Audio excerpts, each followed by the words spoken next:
The Trial Path. It was an autumn night on the plain. The smoke lapels of the cone-shaped tipi flapped gently in the breeze. From the low night sky, with its myriad fire points, a large bright star peeped in at the smoke hole of the wigwam, between its fluttering lapels, down upon 2 Dakotas talking in the dark. The mellow stream from the star above, a maid of 20 summers, on a bed of sweetgrass, drank in with her wakeful eyes. On the opposite side of the tipi, beyond the center fireplace, the grandmother spread her rug.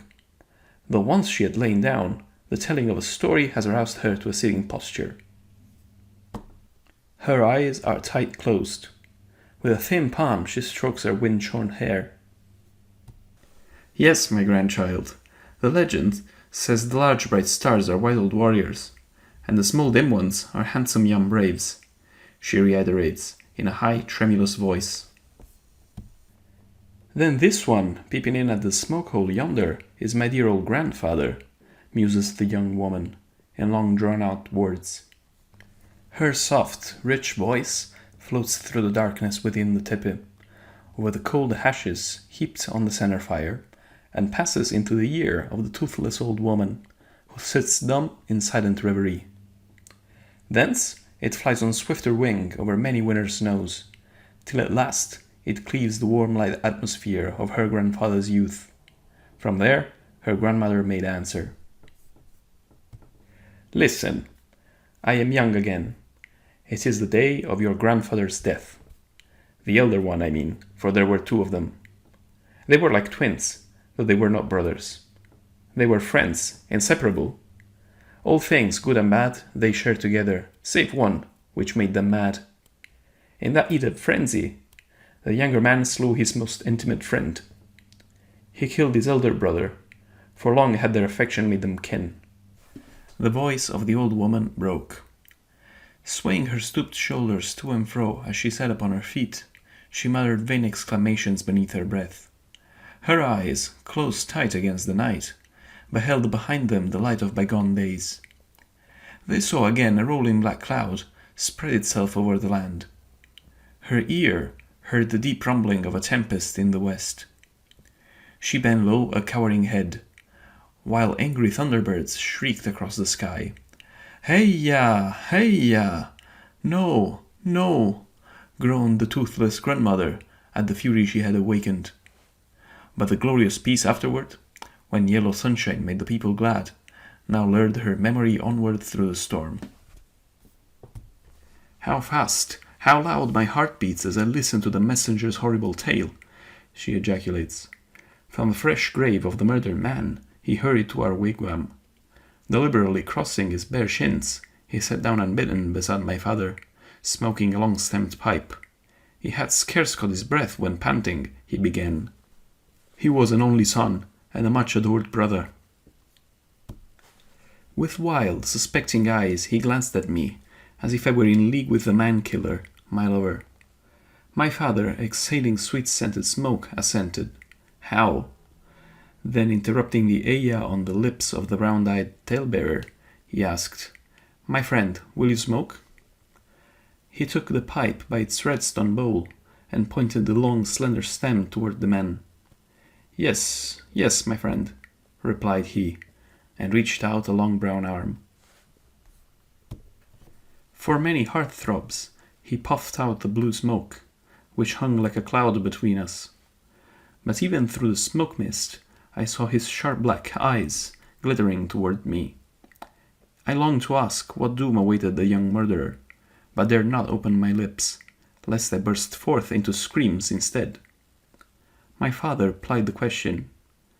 Returning the pipe, the man replied, Oh, the chieftain and his chosen men have had counsel together. They have agreed it is not safe to allow man-killer loose in our midst.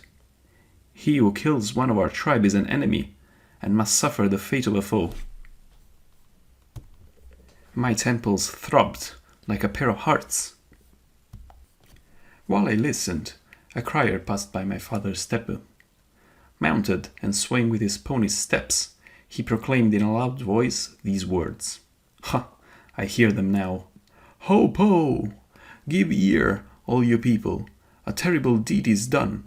Two friends, ay, brothers in heart, have quarrelled together. Now one lies buried on the hill, while the other sits, a dreaded man-killer, within his dwelling. Caesar Chieftain, he who kills one of our tribe commits the offense of an enemy. As such, he must be tried. Let the father of the dead man choose the mode of torture or taking of life. He has suffered livid pain, and he alone can judge how great the punishment must be to avenge his wrong. It is done.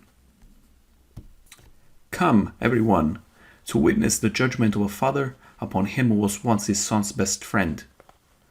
A wild pony is now lassoed. The man-killer must mount and ride the ranting beast. Stand you all into parallel lines, from the center tippe of the bereaved family to the wigwam opposite in the great outer ring. Between you, in the wide space, is the given trial way. From the outer circle, the rider must mount and guide his pony towards the center tippe. If, having gone the entire distance, the man-killer gains the center tippe still sitting on the pony's back, his life is spared and pardon given. But should he fall, then he himself has chosen death.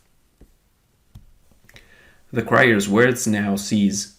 A lull holds the village breathless. Then hurrying feet tear along, swish, swish through the tall grass. Sobbing women hasten towards the trial way. The muffled groan over the round campground is unbearable. With my face hid in the folds of my blanket, I run with the crowd toward the open place in the outer circle of our village. In a moment, the two long files of solemn-faced people mark the path of the public trial. Ah! I see strong men trying to lead the lassoed pony, pitching and rearing, with white foam flying from his mouth. I choke with pain as I recognize my handsome lover, desolately alone, striding with set face toward the lassoed pony. Do not fall!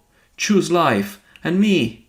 I cry in my breast, but over my lips I hold my thick blanket. In an instant he has leaped astride the frightened beast, and the men have let go their hold. Like an arrow sprung from a strong bow, the pony with extended nostrils plunges halfway to the center tippe. With all his might, the rider draws the strong reins in. The pony halts with wooden legs. The rider is thrown forward by force, but does not fall. Now the maddened creature pitches with flying heels. The line of men and women sways outward. Now it is back in place, safe from the kicking snorting thing. The pony is fierce, with its large black eyes bulging out of their sockets. With humped back and nose to the ground, it leaps into the air. I shut my eyes. I cannot see him fall.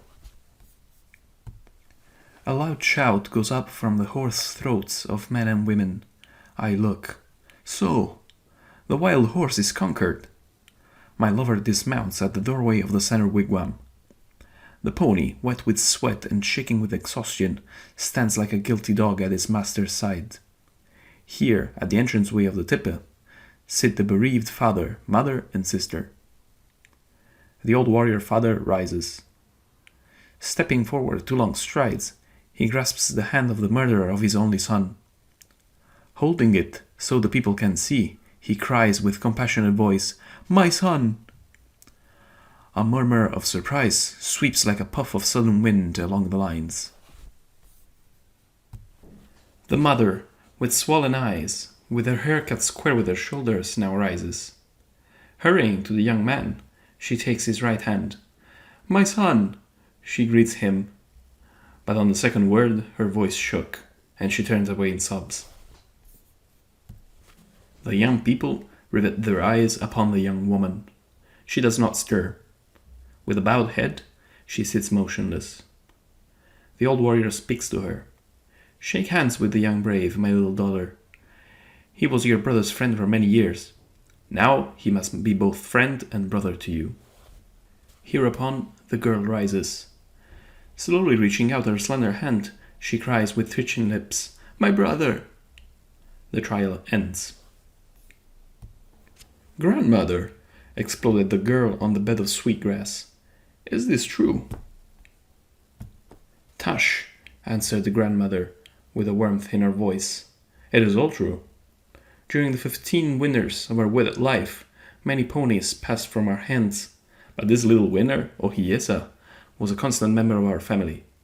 At length, on that sad day your grandfather died, Ohiesa was killed at the grave.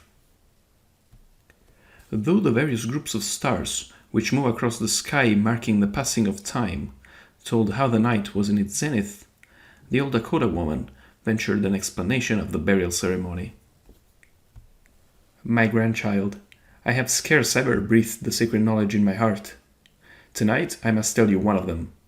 Surely you're old enough to understand. Our wise medicine man said that it well to hasten Ohiesa after his master.